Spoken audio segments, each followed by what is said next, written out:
इस कहानी से आप इन 2 प्रश्नों के उत्तर जानेंगे। पहला प्रश्न, नीचे बहती काम ऊर्जा को ऊपर उठाना क्यों है? यानी ब्रह्मचर्य का पालन करना क्यों है? दूसरा प्रश्न, क्या कोई ऐसा भी तरीका है जिससे हमारा मन खुद ही काम वासना की तरफ ना जाए, जिससे कि हम अपने जीवन में और जो सुंदर चीजें हैं उनका भी आनंद ले पाए? यानी क्या काम ऊर्जा को रूपांतरित किया जा सकता है? एक बार एक युवा लड़का एक ब्रह्मचारी के पास आता है और उनसे पूछता है, महात्मा जी, जब काम ऊर्जा प्राकृतिक रूप से नीचे की तरफ बह रही है तो हमें प्रकृति के कार्य में बाधा डालने की क्या आवश्यकता है? हमें ब्रह्मचर्य का पालन करने की क्या आवश्यकता है? उस लड़के की बात सुनकर वे महात्मा मुस्कुराते हैं और कहते हैं, तुम सत्य कह रहे हो, हमें प्रकृति के कार्य में बाधक नहीं बनना चाहिए। परंतु क्या तुम जानते हो कि प्रकृति इस काम ऊर्जा को नीचे की ओर क्यों बहा रही है? वह लड़का कहता है, नहीं महात्मा जी, मैं नहीं जानता, कृपा कर आप ही बताएं।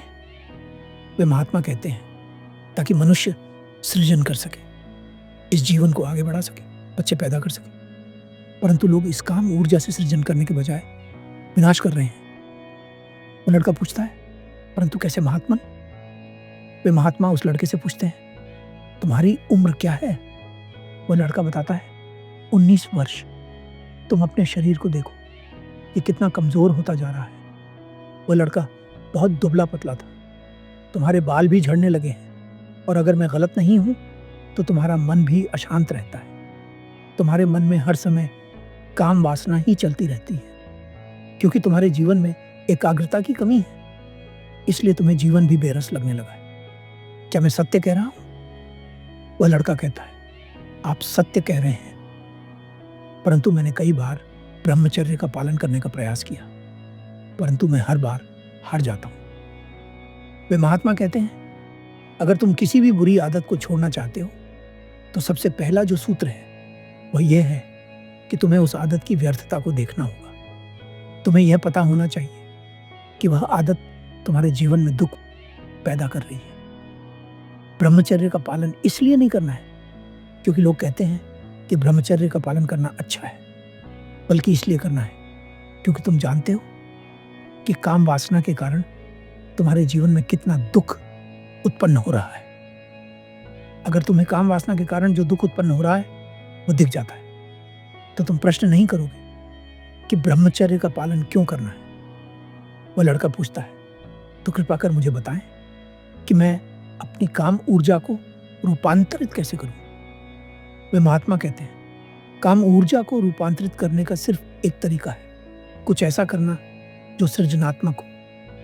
वह लड़का पूछता है, सृजनात्मक कार्य क्या होता है? वे महात्मा कहते हैं, कोई भी ऐसा कार्य जिसका कोई मूल्य ना हो, परंतु वह अमूल्य हो तुम्हारे भीतर के लिए। वह लड़का पूछता है, जैसे कि? वे महात्मा कहते हैं, चित्र बनाना, मूर्ति बनाना, गीत गाना, ध्यान करना, प्रेम करना, कोई भी ऐसा कार्य जो तुम्हें करना पसंद हो। अगर तुम्हें चित्र बनाना पसंद है तो चित्र बनाओ, इसलिए नहीं कि कोई तुम्हें उस चित्र के बदले धन देगा, बल्कि इसलिए कि तुम्हें चित्र बनाना अच्छा लगता है।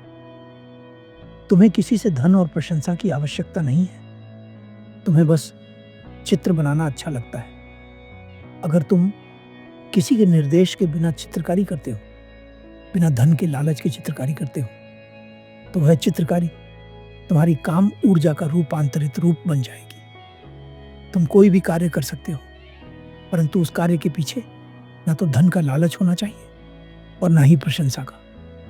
उस लड़के को तो उन महात्मा की बात समझ आ जाती है, लेकिन अगर आपके मन में कोई प्रश्न है इस कहानी से जुड़ा हुआ तो आप पूछ सकते हैं।